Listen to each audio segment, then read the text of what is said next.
Welcome to the Spoiler Zone. Today, we're diving into If, the 2024 fantasy comedy film from the multi-talented John Krasinski. This is your official spoiler alert, because we're about to unpack all the imaginary hijinks, heartfelt moments, and a surprisingly existential crisis. Let's get started. So, here's the pitch. What if Pixar and Inside Out met The Office in a cozy New York coffee shop and decided to write a screenplay together? That's If. It's a quirky mashup of live action and animation with an ensemble cast that feels like it was plucked from Hollywood's A-list fantasy draft. The story centers on Sam, played by Cailey Fleming, a young girl grappling with a tough time in her life. But here's the twist. She starts seeing everyone's imaginary friends, abandoned and forgotten like old Tamagotchis in a drawer. From Ryan Reynolds' hilariously sarcastic Fluffy to Phoebe Waller-Bridge voicing an existential giraffe, the characters are as wild as they are oddly relatable. Fluffy has all the sass of Deadpool but none of the self-healing abilities, which makes it even funnier when he trips over his own floppy feet while trying to act cool. Reynolds doesn't just chew the scenery, he eats it whole and goes back for dessert. John Krasinski himself voices the ultra-serious imaginary bureau chief, who spends the movie trying to fix Sam's ability to see these friends. Think of it as Dunder Mifflin, but for imaginary creatures, and yes, you'll get a chuckle if you've ever been stuck in corporate red tape. The supporting cast is equally charming. Fiona Shaw adds gravitas as Sam's well-meaning but out-of-touch grandmother, and Alan Kim plays a kid whose imaginary friend is literally a living pizza slice. Yes, a pizza slice. If you're not sold on that, I don't know what to tell you. And let's talk about the animation.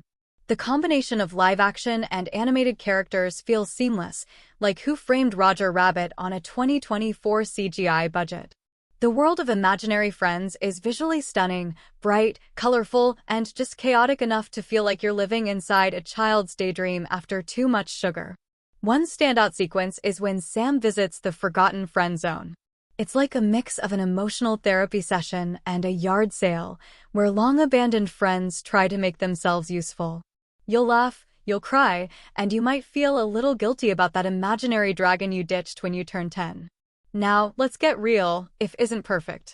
The plot occasionally feels like it's trying to juggle too many rubber chickens, and some of the humor skews more dad joke than laugh out loud. Plus, there's a subplot involving Louis Gossett Jr., wise old imaginary friend that feels like it was written specifically to win an Oscar. Not that I'm complaining, I mean, who doesn't love a monologue about the meaning of life delivered by a talking walrus? The real-world parallels hit hard. If asks big questions, why do we stop believing in magic?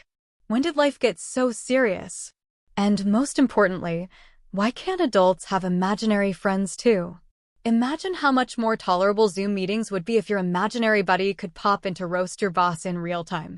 The movie's $190.3 million box office haul proves that If found an audience, but critics were divided.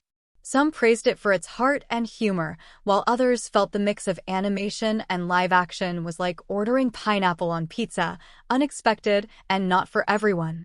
So, would we recommend If? Absolutely. It's a movie that reminds us to embrace the weird, laugh at the absurd, and maybe, just maybe, reconnect with that goofy little voice in our heads. Drop a comment below. What's your favorite imaginary friend from childhood or adulthood? Don't worry, this is a judgment-free zone. And don't forget to like, subscribe, and hit the bell icon so you never miss an episode of the Spoiler Zone. Until next time, stay imaginative.